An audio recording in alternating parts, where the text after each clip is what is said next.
Hello everyone and welcome to today's video. So today we have some very important election results to talk about out of the state of Maine, where last night, obviously today is Friday, June 19th, on midnight last night we finally got the results out of the state of Maine for their ranked choice voting elections.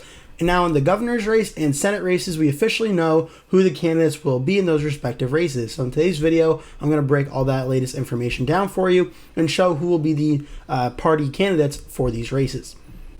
So first things first, we're going to start in the 2nd Congressional District, where Matthew Dunlap, Joe Baldacci, Jordan Wood, and Paige Loud were running to be the Democratic nominee to face off against former Republican Governor of Maine, Paul LePage, in the general election. This is a very important House race that's currently held by Democrat Jared Golden, and one that both Democrats and Republicans desperately want to hold and win for their 2026 House elections. What ultimately happened was, on the initial first round of voting, Joe Baldacci actually was led at 31.64%, and Matthew Dunlap was in second at 28.96%. Jordan Wood was 28.65%. And third, Paige Loud was in fourth place at 10.75%.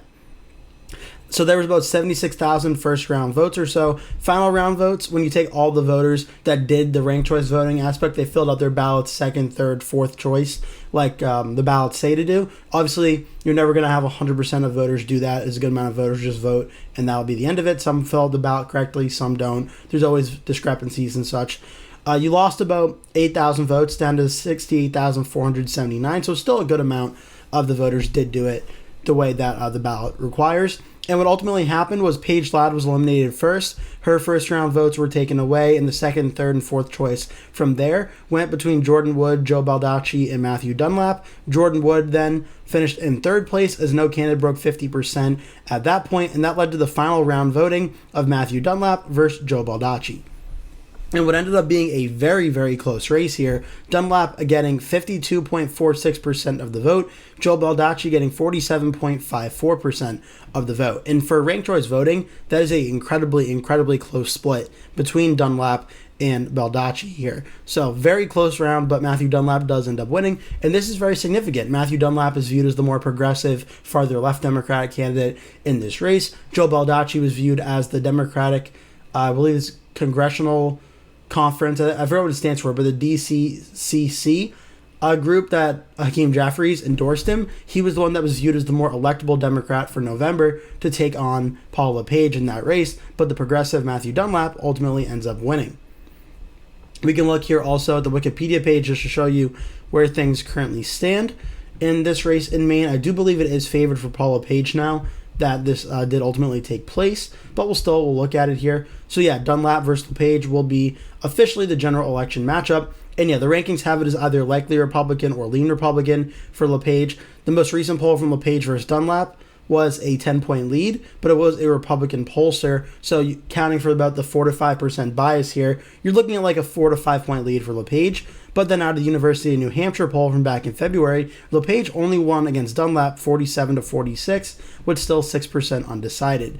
It's going to be a very interesting race because Jared Golden, who currently represents it now, is one of the most moderate Democrats in the Democratic Party. He frequently breaks with his party and even votes with the Republicans and President Trump a lot of the time.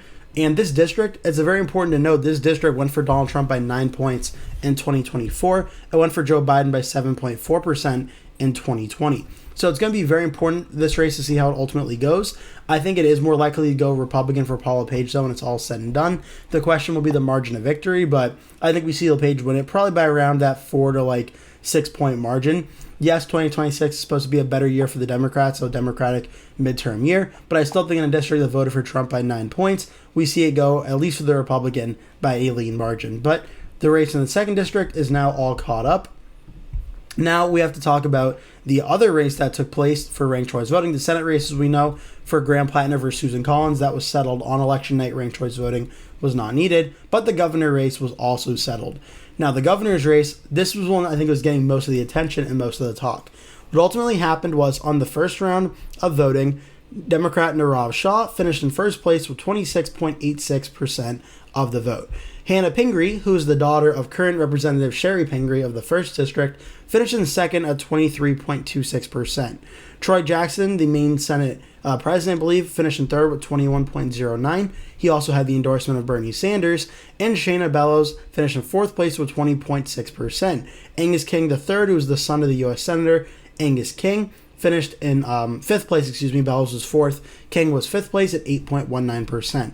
There was definitely a lot more interest in this race. Nearly 215,000 first-round votes in this. In the final round of voting, 198,700, so nearly 200,000 votes in the Democratic Maine governor primary. And what ultimately happened was, it's a very important distinction in this race that Hannah Pingree, Troy Jackson, and Shayna Bellows essentially had a pact with them for telling and urging their supporters to support them as their top three candidates, in which everyone advanced to the final. If it was Nirav Shah versus one of the three, that their supporters should support that candidate, and ultimately that did end up happening. So first things first, we know that for sure Angus King was eliminated first. The ballots were split up between Shayna Bellows, Troy Jackson, Nirav Shah, and Hannah Pingree. We don't know from there for sure who ended up being third or fourth between Jackson or Bellows. We could probably assume Shayna Bellows went down first, then Troy Jackson went down second, but still you're looking here at roughly like 49% of the vote or so being split up among Jackson, Bellows, and Angus King's votes here. And again, Shaw ended up with about 27% on the first round. Pingree ended up about 23% on the first round. And it ends up with Pingree getting 56.24%, Nirav Shah getting about 43.76%.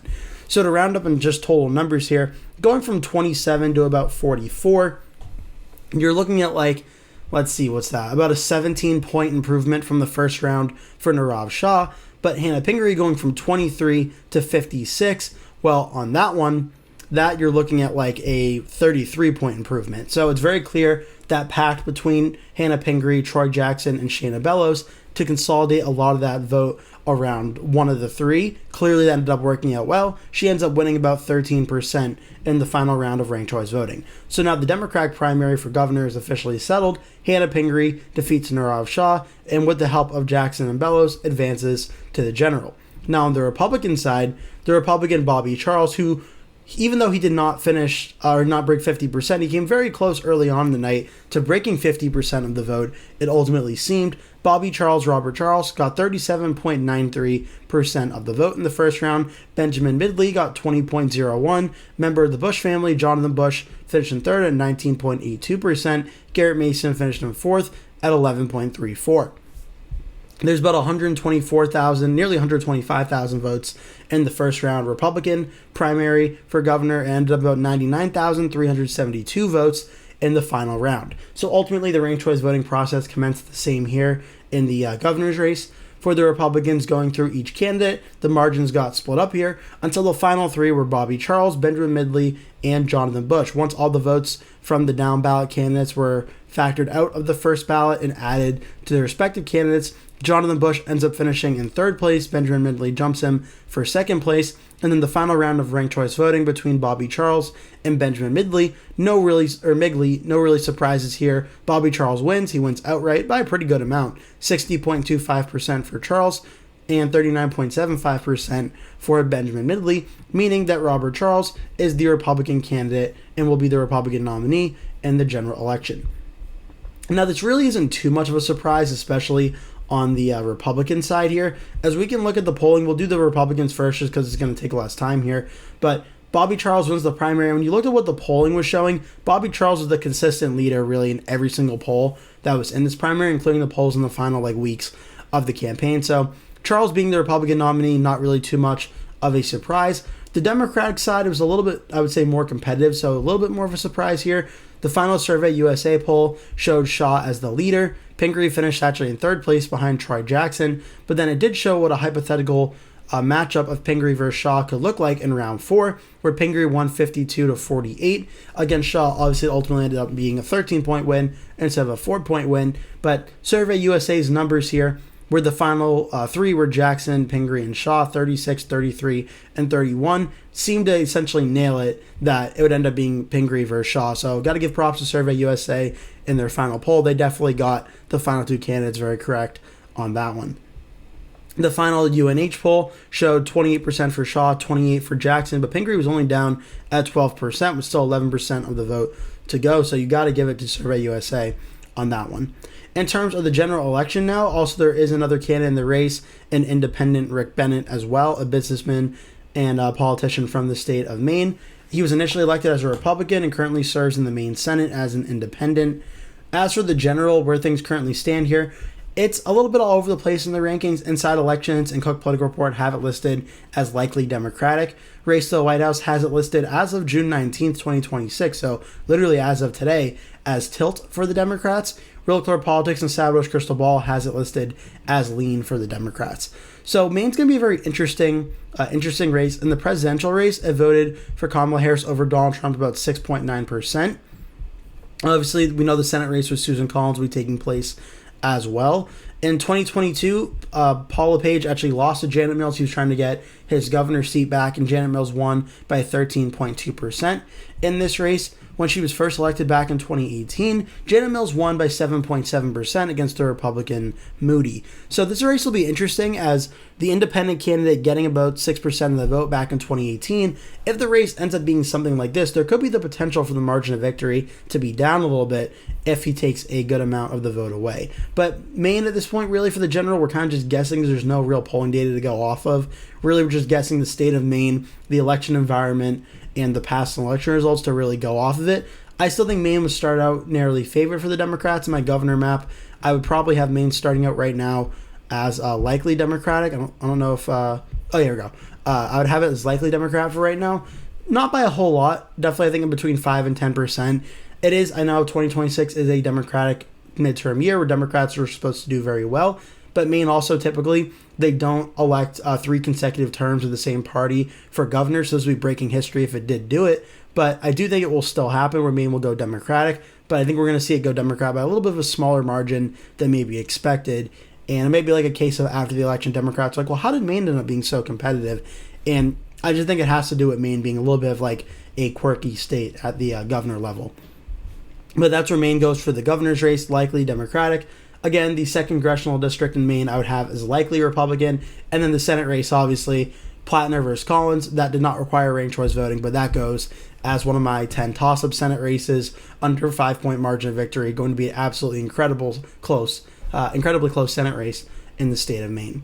But yeah, that's really all I have for you in today's video. I wanted to update you on those ranked choice voting results out of the state of Maine. I hope you enjoyed this video, and I'd really appreciate if you did, if you hit like and hit subscribe, as it really does help me and my channel and help push my video out to other people on YouTube as well that are interested to hear about this news like you are. So I'd really appreciate it if you could hit like and hit subscribe for me as well. Thank you so much for watching. Hope to see you in a future video.